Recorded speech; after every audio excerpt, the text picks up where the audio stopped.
वैसे तो कुरान करीम में बहुत सारे अहकाम हैं। नमाज का हुक्म है, ज़कात का हुक्म है, रोज़े का हुक्म है, हज का हुक्म है, मगर कोई भी ऐसा हुक्म नहीं है जिसमें रब ने यह फरमाया हो कि ए ईमान वालों, मैं भी करता हूँ, फरिश्ते भी करते हैं और तुम भी शामिल हो जाओ। पूरे कुरान पाक में एक ही अमल ऐसा है जिसके बारे में रब फरमाता है, या अय्युहल्लज़ी इन्नल्लाह व मलाइकतहू युसल्लूना अलन नबी या अय्युहल्लज़ीना आमनू सल्लू अलैहि व सल्लिमू तस्लीमा। क्या प्यारी आयत है कि बेशक अल्लाह और उसके फरिश्ते उस नबी पर दुरूद भेजते हैं और ए ईमान वालों, तुम भी उन पर खूब दुरूद और सलाम भेजो। अब जरा गौर करें कि अल्लाह फरमाते अल्लाह भी दुरूद भेज रहा है, फरिश्ते भी दुरूद भेज रहे हैं, ईमान वालों तुम भी शामिल हो जाओ। अब यहाँ एक और बात इस कुरानी आयत के जरिए सीखने को मिल रही है कि प्यारे आका अलैहिस्सलातु वस्सलाम को हमारे दुरूद की हाजत नहीं है।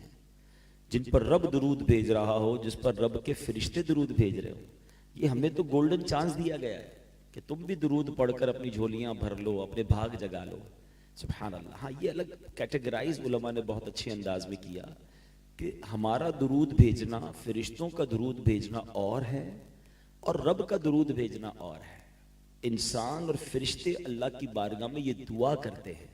हमारा दुरूद क्या है कि अल्लाह हमारे आका व मौला जनाब रसूलुल्लाह अलैहिस्सलातु वस्सलाम पर अपनी रहमतों की बारिश नाजिल फरमा, उन पर खूब सलामती नाजिल फरमा। मगर अल्लाह करीम तो सलामती नाजिल करने वाला है ना, वो अपनी रहमतें अपनी तरफ से सलामती नबी पाक अलैहिस्सलातु वस्सलाम पर नाजिल फरमाता है। तो ये सब तत्बीक समझना बहुत ज़रूरी है। तो बहरहाल इस कुरानी हुक्म से भी हमें पता चल रहा है। और फ़ज़ाइल की अगर बात करें, मिसाल के तौर पर इस वक्त यकीनन एक बड़ी टेंशन वाली फ़ज़ा है, एक कैफियत है। कुछ लोगों के रिलेटिव्स उम्रे पे जा रहे हैं, कुछ जा चुके हैं, कुछ जाने की तैयारी में हैं, कुछ ऑन द वे प्रॉब्लम में हैं, कुछ हमारे रिलेटिव्स खलीजी ममालिक में हैं जहाँ से हमें यकीनन एक खबरें आ रही हैं। तो एक अजब फ़ज़ा है। हमारा वतन भी इस वक्त एक अजीब सिचुएशन में है। तो ऐसे मौके पर सलामती, हिफाजत, रहमत की हम सबको ज़रूरत है। तो हमें ऐसे मौके पर खूब जिक्र इलाही करना चाहिए और खूब दुरूद पाक पढ़ना चाहिए। याद रखिए, अल्लाह का जिक्र ये भी रहमतों के नुज़ूल का सबब। और दुरूद पाक में तो नबी पाक ने सराहतन कई हदीसों में बयान फरमाया। एक हदीस पाक है जिसका मजमून है कि जो शख्स मुश्किलों में हो, परेशानियों में हो, उसे चाहिए कि मुझ पर कसरत से दुरूद पढ़े कि दुरूद पाक परेशानियों और मुसीबतों को ले जाता है। तो whenever you recite दुरूद पाक in abundance, कसरत से जब आप दुरूद पाक पढ़ते हैं तो हमारा हिसार होता है, हम पर रहमतों का नुज़ूल होता है। बड़ी प्यारी हदीसें हैं, वाक़यात भी हैं। एक बुजुर्ग के बारे में आता है, आप किसी जंगल में थे, आसपास दरिंदे, डाकू भी उस जंगल में थे। आप परेशान हुए कि मैं रात कैसे गुजारूं, ऐसा ना हो कोई दरिंदा मुझ पर हमला कर दे। तो आपको याद आया कि दुरूद पाक पढ़ने वाले पर एक दुरूद पर 10 रहमतें नाजिल होती हैं। हदीस में फरमाया। तो कहा, जब मैं दुरूद पढ़ूंगा तो मुझ पर तो अल्लाह की रहमतें नाजिल होंगी, तो फिर किसने मेरा क्या बिगाड़ना है। दुरूद पाक पढ़ा और सो गए बेफिक्र होकर। सुबह उठे, लोगों ने कहा डर नहीं लगा?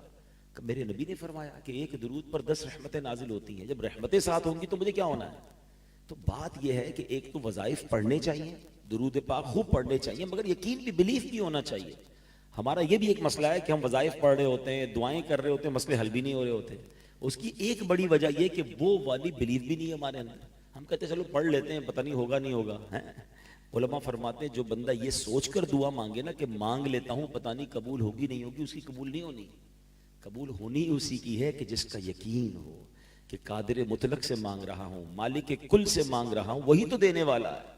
फिर गैब के खजानों से उसको अता किया जाता है।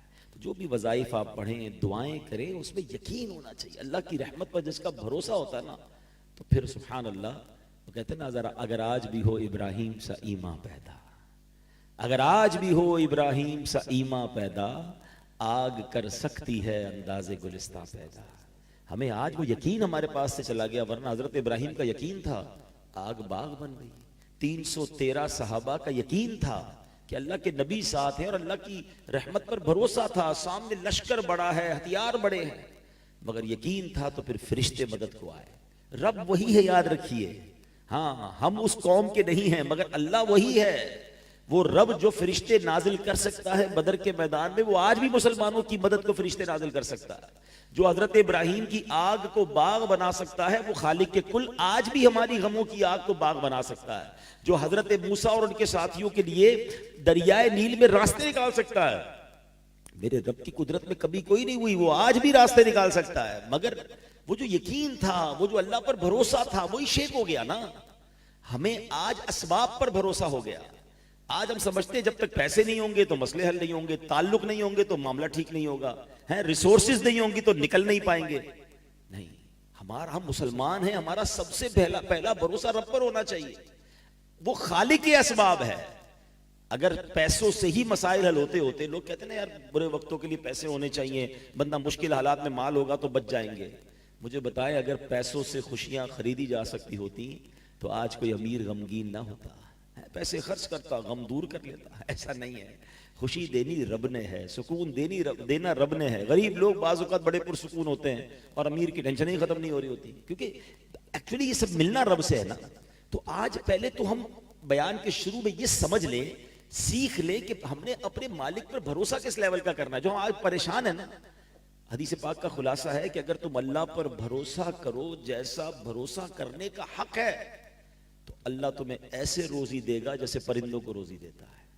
और परिंदों को रोजी कैसे देता है? पहले तो try to imagine how many birds in this world.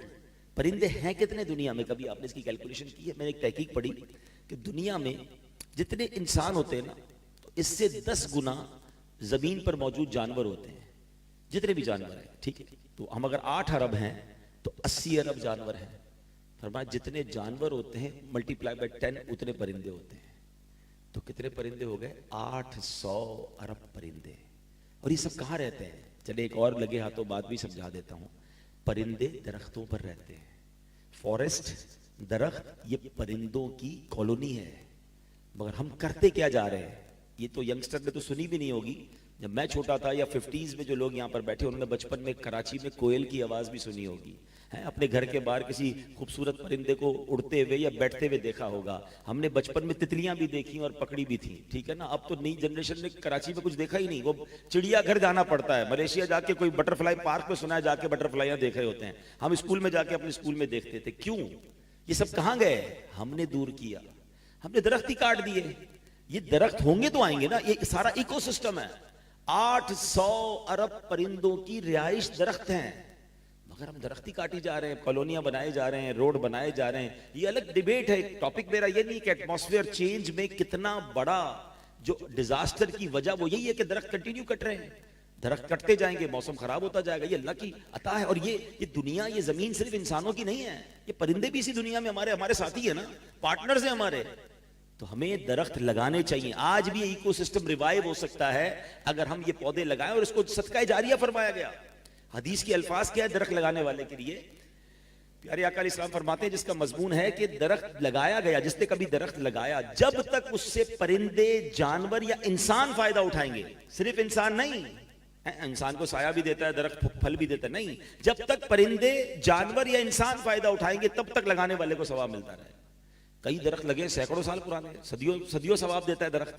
तो सदका जारिया की नीयत से दरख्त लगाने चाहिए, परिंदों का ख्याल रखना चाहिए। अल्लाह की मखलूक है। अब हदीस में क्या फरमाया? अल्लाह ऐसे रोजी देता। अब कितने परिंदे मैंने बताया? एक एवरेज, एक रिसर्च के मुताबिक 800 अरब अगर परिंदे इस वक्त दुनिया में हैं।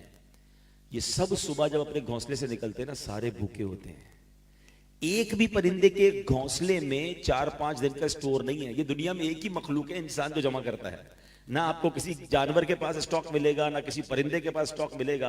बकरीद में जानवरों को खिलाते हो ना, है? कभी देखा कि चारा आपने रखा हो तो गाय ने साइड पे कर लिया हो कल क्या खाना है, बकरे ने थोड़ा सा और साइड कर लिया हो कि परसों के लिए क्या होगा। इनको कुछ नहीं परवाह, इनको आपने अभी खिलाया, खा लिया, कल की अल्लाह देगा। इतना तवक्कुल होता है जानवरों में। हदीस के अल्फाज बड़े प्यारे। अल्लाह ऐसे तुम्हें रोजी देगा जैसे परिंदों को देता है। वो सुबह सारे भूखे निकलते हैं, 800 अरब परिंदे। शाम जब घोंसले में आते सबको रोजी मिल चुकी होती है। वो खालिक सबको रोजी देता है, मगर इधर भरोसा ही नहीं है। कल क्या होगा, जंग होने वाली है, पता नहीं डॉलर किधर चला जाएगा। गोल्ड रख लो भाई, गोल्ड नहीं होगा तो कुछ क्या होगा, है जनाब, हमारी प्रॉपर्टी का क्या टेंशन नहीं, हमारी खत्म नहीं हो रही है। अरे भाई, जिस रब ने बनाया है ना, जिसने पैदा किया है, उसी ने वादा किया है रिस्क का। जितना मेरे नसीब में है मिलकर रहेगा। ना मेरी टेंशन से मैं बढ़ा सकूंगा, ना ज्यादा प्लानिंग से घटा सकूंगा, कुछ नहीं होना। Go with the flow, easy रहो यार। अल्लाह की रहमत पर भरोसा रखो, जो सबके साथ होगा वो हमारे साथ होगा ना। बस तमन्ना क्या हो, ये दुनिया तो जैसी तैसी गुजरनी है। मेरी मौत अच्छी हो जाए, मेरा खात्मा अच्छा हो जाए, मैं ईमान सलामत लेकर जाऊं और अल्लाह की रजा के साथ जाऊं। क्योंकि उधर मेरे आमाल काम आएंगे। इधर तो आप चेक कर रहे हो ना कि डॉलर, ऑयल, प्रॉपर्टी, उधर कुछ भी काम नहीं आएगा। उधर फकत मैं हूंगा, मेरे आमाल होंगे और मेरी कब्र होगी। जिस कब्र में हम सब ने जाना है ना, वो 2 गज की ही है।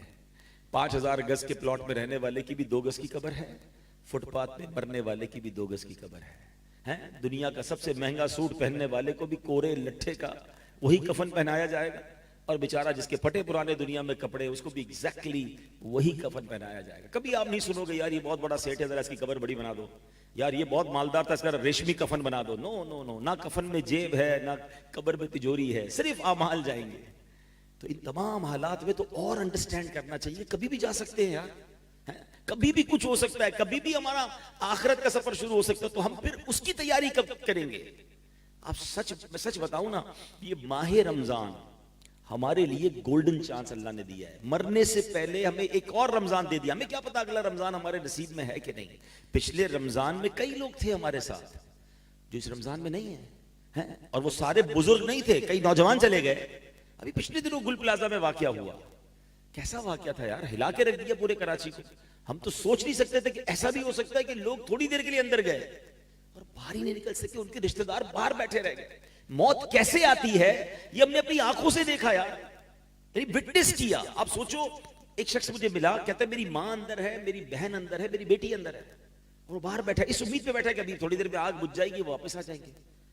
कोई नहीं आया, बच्चे थे, औरतें थी, पता नहीं होता किसी को कि कब बारी आ जाए, हमें कुछ नहीं पता, हम तैयार रहे।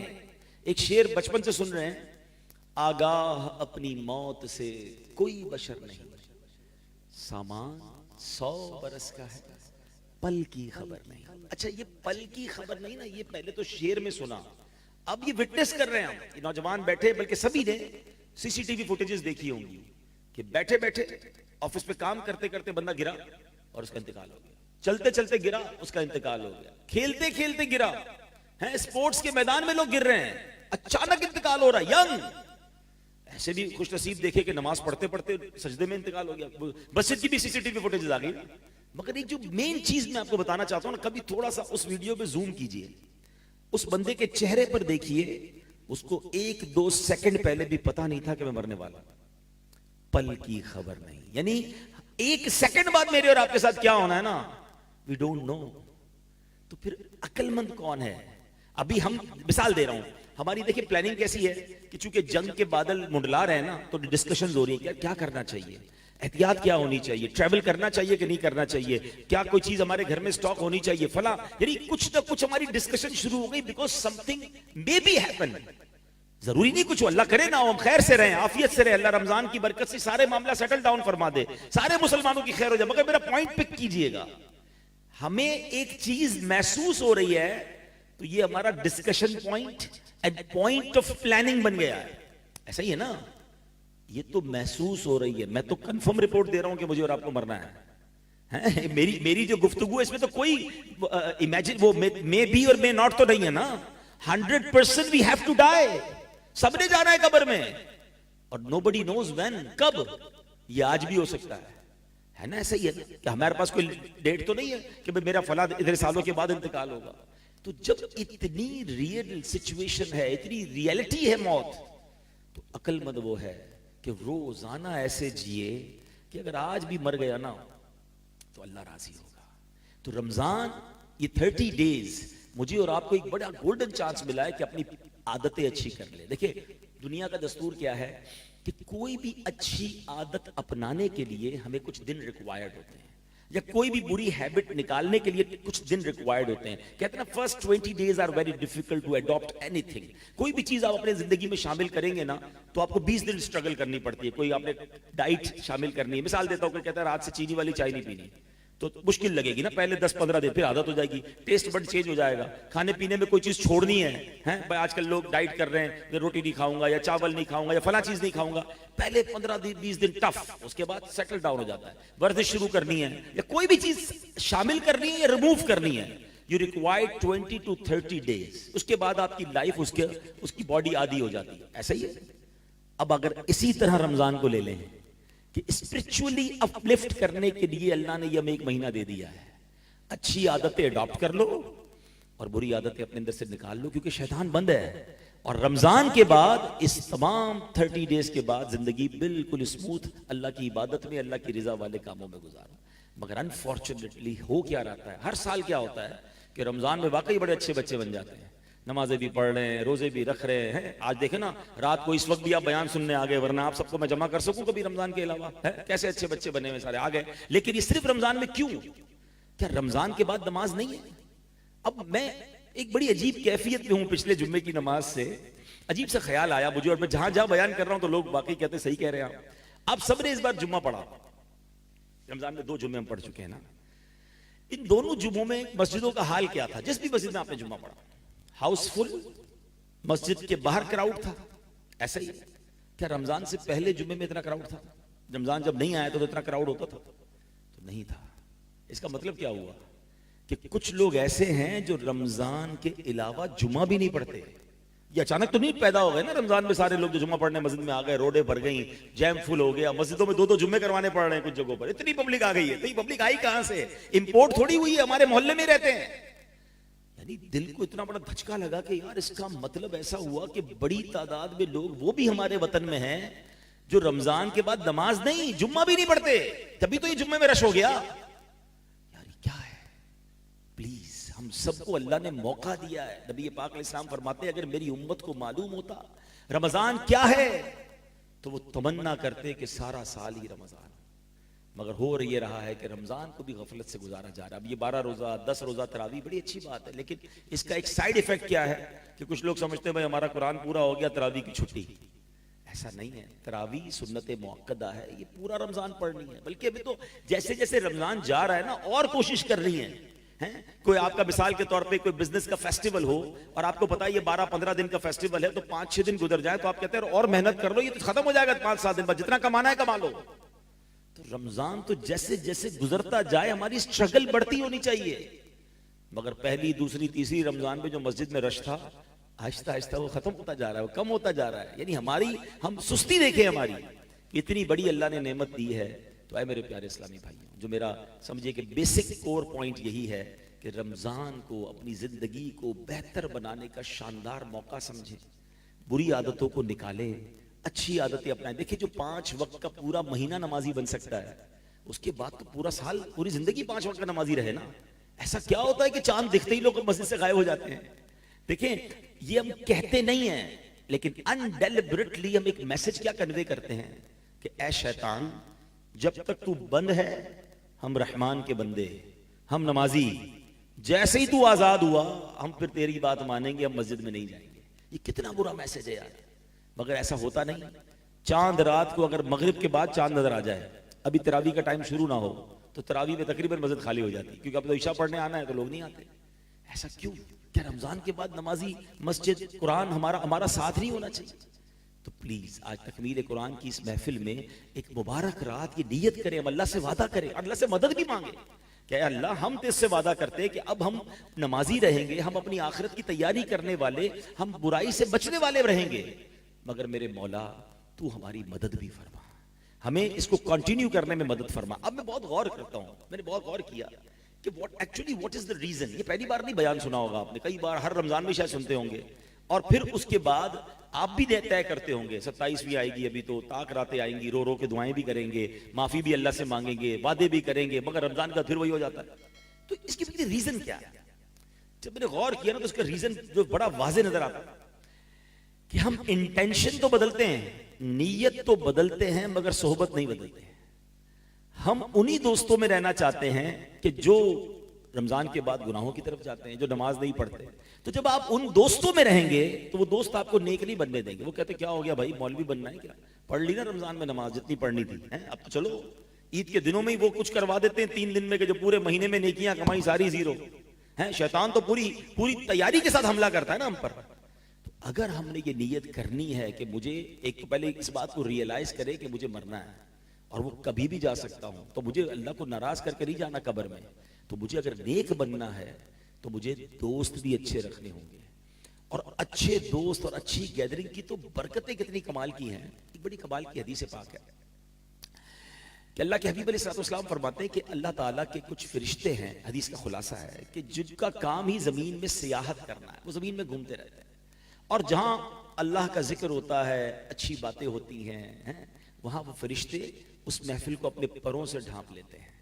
मेरी अल्लाह की रहमत से बड़ी उम्मीद है कि आज तकमील कुरान की इस महफिल को रब्बे करीम के फरिश्तों ने अपने परों से ढांपा हुआ होगा।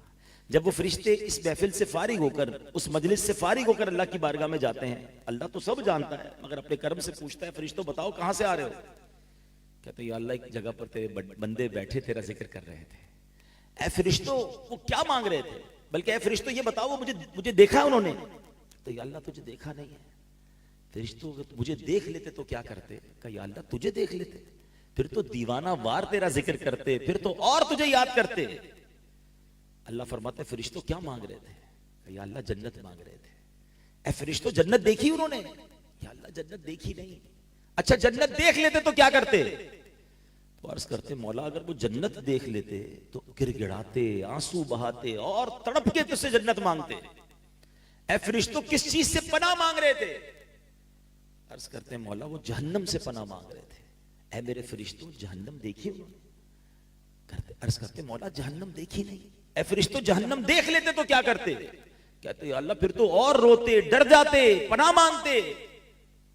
अल्लाह फरमाते मेरे फरिश्तों गवाह हो जाओ जिन बंदों ने मुझे देखा नहीं है और मेरा जिक्र कर रहे हैं, जन्नत देखी नहीं और जन्नत मांग रहे हैं, जहन्नम देखी नहीं जहन्नम से पनाह मांग रहे हैं, ऐ फरिश्तों गवाह हो जाओ मैंने उन सब की मगफिरत फरमा दी है। अच्छा अब इस हदीस का अगला हिस्सा और ब्यूटीफुल है। फरिश्ते अर्ज करते मौला एक बंदा ऐसा भी था जो जिक्र करने नहीं आया था, अपने किसी पर्सनल काम से आया था। हो सकता है यहां भी कोई भाई ऐसे हों कि दोस्त पकड़ के ले आए, चलो ना यार थोड़ी देर के लिए, फिर बाद में चले जाएंगे खाने पीने, हैं वो दोस्तों को राजी करने के लिए, हंजला को जरा सलाम करने के लिए आ गया हो, ठीक है होता है। तो फरिश्ते कहते बोला एक बंदा ऐसा भी आया जो जिक्र करने नहीं आया, पर्सनल काम से आया। हदीस के अल्फाज हैं, अल्लाह फरमाता है मेरे फरिश्तों ये वो लोग हैं जिनका हम नशीन भी महरूम नहीं रहता, मैंने उसकी भी मगफिरत फरमा दी है। यानी अच्छे लोगों की कंपनी कमाल देखे कि बेशक इंटेंशन वो नहीं थी, but because he sitting with the pious people, एक अच्छी महफिल में बैठा हुआ है तो सुभान अल्लाह, अल्लाह उसकी भी बख्शिश फरमा देता है। ये है अच्छे दोस्तों की बरकत। अब हम गौर करें कि हमारा उठना बैठना जाना आना किधर, यानी फरिश्तों का नुज़ूल होता है ऐसी महफिलों में। बड़ी प्यारी बात पंजाबी शायर लिखते हैं ना, भले बंदे दी सोहबत यारों जिवे दुकान तारा, सौदा भावे मुल्ले न लइये हुल्ले आन हजारा। कहते अच्छे बंदे की सोहबत ऐसी है जैसे इत्र वाले की दुकान है। इत्र वाले की दुकान पे क्या होता है, आप जब जाए तो सबसे पहले फ्री में क्या मिलता है? जैसे ही आप परफ्यूम शॉप पर इत्र शॉप में एंटर होते हैं तो पहले फ्री में तो बड़ी प्यारी खुशबू खुद ही सूंघने को मिल जाती है, बंदा फ्रेश हो जाता है। थोड़े बहुत तो सैंपल भी लगा देते हैं, खरीदे ना खरीदे बंदा खुशबू लेके जा रहा होता है। ड्यूटी फ्री शॉप पे तो सारे लोग कर रहे होते हैं, बहरहाल तो फ्री में मिला ना। अच्छे बंदे की सोहबत की मिसाल क्या दी? जिवें दुकान अतारा, पैसे खर्च करो ना करो आपको फ्री में खुशबू मिल गई। तो कहते हैं बुरे बंदे दी सोहबत यारों जिवें दुकान लोहारा, कपड़े पावे कुंज कुंज पहिए चिंगा पैन हजारा। कहते बुरे बंदे की सोहबत ऐसी है जैसे लोहार की दुकान। अभी तो कम हो गई वरना पहले हमारे कराची में भी थी कि वो छुरी वगैरह तेज करते थे या लोहार की दुकान होती थी ना, बड़ी चिंगारियां निकलती थी। कहते जितने कपड़े बचा लो एक ना एक चिंगारी तुम्हारे कपड़े में सुराख कर देगी। तो आज हमारे नौजवान पता क्या कहते? कहते मैं शराब पीता नहीं, दोस्त पीते मैं बैठता हूं, मैं जुआ नहीं खेलता, बस वो दोस्त कुछ ताश में खेल रहे होते मैं सिर्फ कंपनी देता हूं, मैं गलत काम करता नहीं बस कंपनी देता हूं, करता नहीं हूं। यही तो वो काम है जो हम गलत कर रहे हैं कि हम बुरों के साथ बैठकर कैसे अच्छे बन सकते हैं। आज नहीं करते कल कर रहे होंगे। दुनिया भर के शराबियों जुआरियों हैं चोर डाकू किसी भी क्रिमिनल से मिलने, उससे एक सवाल पूछे कि बताओ आदत कहां से मिली, तो कोई भी ये नहीं कहेगा कि मेरी बर्थडे थी अम्मी बड़ी खुश थी और अम्मी ने लाके मुझे चरस का सिगरेट दिया कि बेटा आज से शुरू कर दो। कोई भी नहीं कहेगा कि जनाब मेरे एग्जाम में नंबर बड़े अच्छे आए थे, अब्बू ने छुरी ला कर दी कि बेटा चोरी शुरू कर दो। सब बताएंगे आपको कि बुरे दोस्तों की वजह से मिली। तो जब हमारे सामने ये फार्मूला है कि बुरे दोस्त ही बुरा बनाते हैं तो फिर वी हैव टू डिसाइड, क्योंकि मुझे दोस्तों को राजी नहीं करना, मुझे रब को राजी करना है, मुझे कब्र में अकेले जाना है। ऐसे दोस्तों को हमने देखा कि मैयत में इंतकाल हुआ, दोस्त जनाजा पढ़ने के लिए नहीं आए क्योंकि जनाजा पढ़ना नहीं आता। लोग दोस्त मैयत को गुस्ल देने नहीं आते कि यार हमें गुस्ल दे, अपने आप को गुस्ल नहीं देने आता, मैयत को क्या गुस्ल देंगे। मुझे पता है ऐसे दोस्त किस काम के। दोस्त वो होता है जिसको देखकर खुदा याद आ जाए, काश ये बात अगर रमजान में, मैं आपसे सिर्फ रियलिस्टिकली बात करना है, इफ यू वांट, अगर आपने रमजान में ये डिसाइड करना है कि मुझे बदलना है, मुझे अल्लाह को राजी करना है, मैं दुनिया से जाऊं तो मेरा रब राजी, मेरे लिए जन्नत मेरा ठिकाना हो, तो जहां तौबा करनी है वहां साथ साथ हमें अपनी बुरी कंपनीज को चेंज करना है, हमें अच्छे दोस्त अपनाने होंगे। आप नमाजियों के साथ बैठकर नमाजी बन सकते हैं, आप जुआरियों के साथ बैठकर नमाजी नहीं बन सकते। ये बात इधर बिठा लें। तो जिस दिन जिसने ये तय किया, देखे ना, आप जिम करने के लिए क्या उसके साथ बैठते जो रोज बर्गर और पिज्जे खा रहा होता है, या आप जिम जाते हैं जहां आपको दो चार ऐसे लोग मिलते हैं जो खुद भी भाग रहे होते हैं, जो खुद भी वर्जिश कर रहे हो, तो उनको देखकर आपको भी होता है कि यार इसने जैसी बॉडी बनाई है मैं भी बनाऊं। दुनिया का दस्तूर है। आप अगर स्कूल में अच्छे नंबर लाना चाहते हैं, पढ़ाकू बच्चों के साथ बैठते हैं, जिसके हर साल फेल होता है, आप उसके साथ थोड़े नहीं बैठ के स्टडी करते ना। दुनिया में सबको समझ आती है यार, बिजनेस अच्छा करना है तो अच्छे बिजनेसमैन से टिप्स लेनी है, वर्जिश अच्छी करनी है तो अच्छे वर्जिश करने वाले से टिप लेनी है, स्कूल कॉलेज यूनिवर्सिटी में अच्छे नंबर लेने तो बेस्ट स्टूडेंट से टिप लेनी है, और नेक बनना है तो जुआरियों के साथ बैठना है। ये कैसे होगा? यानी हम खुद ही अपने साथ मजाक कर रहे होते हैं, यानी हमारी इंटेंशन ही दुरुस्त नहीं है। तो बहरहाल मैंने चंद बातें अर्ज कर दी हैं कि सुभान अल्लाह, अच्छों की सोहबत जो है वो तुझे अच्छा बना देगी। तो माह रमज़ान एक्चुअली अगर हम इसको टारगेट ले ले कि इस महीने में हम अल्लाह की रज़ा वाले काम भी करें और इसको कंटिन्यू करने के लिए अच्छी सोहबत अपनाए। आज के इस पुरफितन दौर में दावत इस्लामी एक ऐसी नेमत है हमारे पास कि जहां हजारों अल्हम्दुलिल्लाह लोगों की, यूं समझिए कि जिंदगी में इनकलाब बरपा हुआ है। हमारे 19,000 से ज्यादा मदरसे हैं और अल्हम्दुलिल्लाह 5 लाख के करीब बच्चे और बच्चियां बगैर फीस के उसमें कुरान पढ़ रहे हैं, दरसे निज़ामी कर रहे हैं। 7.25 लाख के करीब बच्चे और बच्चियों ने हिफ्स कर लिया, नाजरा पढ़ लिया या दरसे निज़ामी कंप्लीट किया। Look at the huge number. इतनी बड़ी तादाद में अल्लाह की रहमत से आने वाली नस्लों को नेक बनाया जा रहा है। 300 इस्लामिक इंग्लिश मीडियम स्कूल की ब्रांचेस दावत इस्लामी ने दुनिया भर में बना दी हैं। हमारे स्कूल्स हैं, कॉलेजेस हैं, और ये तमाम दीनी कामों के साथ साथ वेलफेयर के काम भी शानदार अंदाज से हो रहे हैं। थोड़ी देर पहले मैंने पौधे लगाने की फजीलत बयान की। 32 से 35 लाख पौधे पाकिस्तान में FGRF जो दावत इस्लामी का वेलफेयर डिपार्टमेंट है उसने पौधे लगाए, और हमारा नारा है पौधा लगाना है, दरख्त बनाना है। यतीम बच्चों के लिए यतीम खाने बन रहे हैं, हमारे मरीजों के लिए क्लिनिक्स, और अल्हम्दुलिल्लाह थैलेसीमिया के मरीज बच्चों को अब तक 87,000 के करीब खून की बोतलें अल्हम्दुलिल्लाह दावत इस्लामी के शोबे FGRF ने दी हैं। तो वेलफेयर का काम हो या दीनी काम हो, एक ह्यूज इम्पैक्ट है।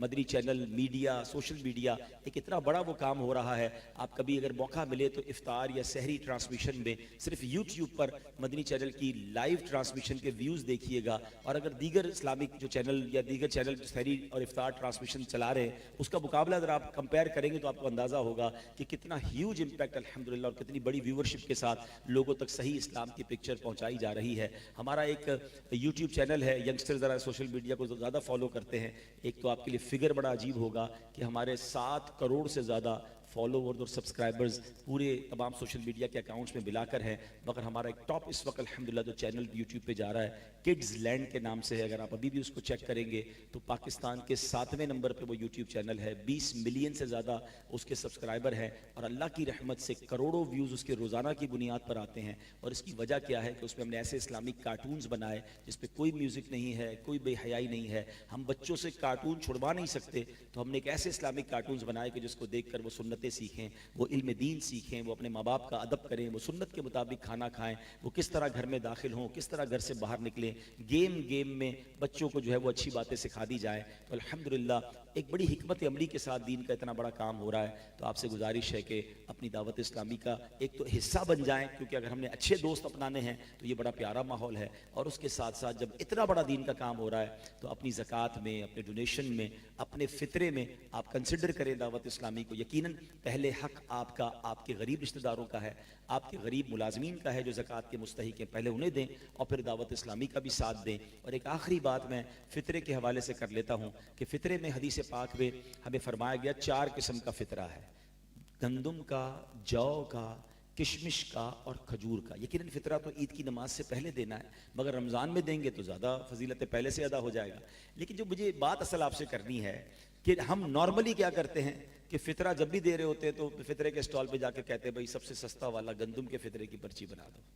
यकीनन 4 फ़ितरे बयान हुए। एक मिडिल क्लास, एक गरीब आदमी अगर 300 रुपये वाला फ़ितरा देता कोई हर्ज नहीं है, मगर वो शख्स जिसको अल्लाह ने करोड़ों से अच्छा बनाया, जो सारा रमज़ान बेहतरीन सहरी इफ्तारी करता रहा, हम में से अक्सर तो वो हैं जो इफ्तार के लिए स्पेशल अजवा खजूर लेकर आते हैं, तो भाई फितरा भी तो अजवा खजूर का देना। अल्लाह ने मुझे और आपको सबसे बेस्ट अल्हम्दुलिल्लाह रमज़ान गुजरवाए और बारी आई फितरा देने की, तो यार वो सबसे सस्ता वाला दे दे। खुद सोचे कि ईद की तैयारी ऐसे करते हैं, ईद के लिए स्टॉल पे गए, दुकान पर गए और सबसे सस्ते वाले कपड़े दे दो, सबसे सस्ती चप्पल दे दो, ईद बनानी है, बेहतरीन कपड़े पहनेंगे ईद वाले दिन, तो फितरा भी तो बेहतरीन दे। ये अल्लाह की बारगाह में शुक्राने का एक अंदाज है, जिंदगी का एक उसूल बनाए। एक जुमला याद कर लें, अच्छा देंगे अच्छा मिलेगा। एक बहुत खूबसूरत वाकया 2 मिनट में सुनाकर अपनी बात खत्म करता हूँ। एक बुजुर्ग है, उनके घर पे किसी ने दस्तक दी कि अल्लाह के नाम पर कुछ दो, तो उन्होंने अपनी जोजा से कहा कि घर में कुछ है, तो उन्होंने कहा कि घर में तो 4 अंडे हैं। ठीक है, तो कहा कि ठीक है 4 दे दो। जोजा ने 4 अंडे दे दिए। थोड़ी देर हुई तो दरवाजे पे दस्तक हुई कि आपके किसी दोस्त ने आपके लिए कुछ भिजवाया है। तो बड़ा सा टोकरा था। बीवी को पूछा क्या आया है? कहा 30 अंडे आए हैं। कहा 30 अंडे कैसे आए? यकीन देखें, हमने तो 4 दिए थे, एक का 10 का वादा है, 30 कैसे आए? कहा हुजूर 10 टूटे हुए हैं, आए तो 40 हैं, 30 साबित हैं, 10 टूटे हुए हैं। कहा सच बताओ जो तुमने 4 दिए थे उसकी क्या कैफियत थी? कहा हुजूर 3 पूरे थे, 1 टूटा हुआ था। अब समझ आया, पूरे दोगे पूरे मिलेंगे, टूटे दोगे टूटे मिलेंगे। हमारा मसला क्या है पता है? हम अल्लाह की राह में कौन सा माल देते हैं? यार कपड़े खराब हो गए, फटने वाले, किसी गरीब को दे दो। खाना बच गया, किसी गरीब को दे दो। है हम तो ये हाल है कि अभी मिसाल के तौर पे मस्जिद में कोई चंदा भी देना, इमाम साहब कहें जरा मस्जिद में तुम चंदा दे, जुम्मे में डब्बा हमारे सामने आता है। अब आज सखावत का जी चाहा कि 100 रुपए देने हैं, अपना वॉलेट निकाला, 2 100 रुपए के नोट हैं, एक बिल्कुल कड़क वाला, एक पुराना सा फटने जैसा। कौन सा नोट डालते हैं मस्जिद के डब्बे में? पुराना वाला दे दो। क्यों? अल्लाह की राह में देना। अच्छा दोनों की कीमत एक ही है, मगर चूंकि अल्लाह की राह में देना है ना, तो यार ये जो हमारे काम का नहीं ना, वो दे दो, ये नहीं होना चाहिए। हाँ, चौथे पारे की पहली आयत है, लन तनालुल बिर्रा हत्ता तुनफिकू मिम्मा तुहिब्बून। तुम हरगिज़ भलाई को नहीं पहुंचोगे जब तक अपनी प्यारी चीज अल्लाह की राह में ना दो। अल्लाह की राह में बेस्ट दो ना। अच्छा लोग पता है दिल में शैतान क्या ख्याल डालते हैं, मेरा बेस्ट दे दूंगा तो बेस्ट तो एक ही है। अरे वो बेस्ट दिया किसने हमें? वो रब के पास एक थोड़ी है, आपके पास एक है। आप एक तो दें, वो और कितने सारे अता फरमा देगा। हमारा दिल ही नहीं चलता कि यार ये मेरे बेहतरीन कपड़े, बेहतरीन खाना। भाई आप भले 100 लोगों को इफ्तारी ना कराएं, 4 को करवाएं, मगर वो करवाएं जो आप घर में करते हैं, फिर देखिए उसकी बरकत क्या मिलती है। बचा हुआ ना दें। यानी इस कदर माइंडसेट बन गया है कि मिसाल के तौर पे किसी के 3-4 बेटे हो ना, एक बेटा बड़ा कमाल का सबक याद करता है, कहते हैं यार इसको डॉक्टर बनाएंगे।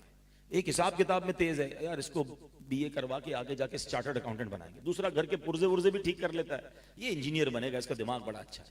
चौथा बच्चा किसी काम का नहीं है, लड़ाई झगड़े बहुत करता है, जबान भी उसकी ठीक नहीं है, या कोई जिस्म में भी नुक्स है, इसको मदरसे में डाल दो। यानी अल्लाह की राह में बच्चा भी वो देना है जो हमारे काम का नहीं है। हालांकि होना क्या चाहिए था, आज हमारा शिकवा भी है कि यार उलमा जो है ना हमारे, वो बेस्ट नहीं है, वो जमाने के तकाजे के मुताबिक गुफ्तगू नहीं कर पाते, उनकी इंटेलेक्चुअल लेवल वो नहीं है। देना अपने घर का बेहतरीन बच्चा कि ये बेस्ट बच्चा है, मैं इसको मुफ्ती बनाऊंगा, मैं इसको आलिम बनाऊंगा, सारी दुनिया में दीन का परचम रोशन करेगा। मगर हाल ये है कि जो मेरे काम का नहीं है वो अल्लाह की राह में देना है।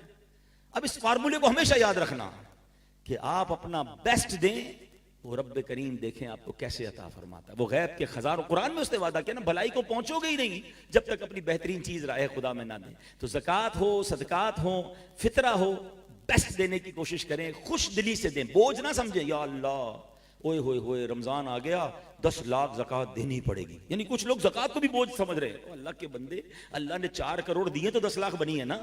शुक्रिया अदा कर रब का कि मौला इस काबिल बनाया कि ज़कात देने वाला बनाया, लेने वाला नहीं बनाया। बोझ समझकर ज़कात। अब लोगों की ज़कातें करोड़ों में बन गई, तो अब लोग टेंशन में आते जा रहे हैं। किस बात का टेंशन है? अरबों दिए तो करोड़ों बन रही है ना। मैं तो एक दुआ करता रहता हूं, आपको अच्छी लगे तो आमीन कर दें कि या अल्लाह मुझे वो माल ना देना जिसकी ज़कात भारी पड़े। आमीन तो जोर से कह दो यार। अच्छा, इस पे भी कोई टेंशन है? वो माल किस काम का यार जिसकी ज़कात भारी है? दुआ ये करो या अल्लाह वो माल दे जिसकी ज़कात में खुश दिली से अदा करूं, ज़कात भी दूं और मौज भी करूं, तब मजा है ज़कात देने का। अल्लाह करे दिल में उतर जाए मेरी बात। अल्लाह करीम हम सबको अमल की तौफीक दे। हमारे अंजला भाई का, उनकी फैमिली का बहुत शुक्रिया, आपने मुझे बुलाया।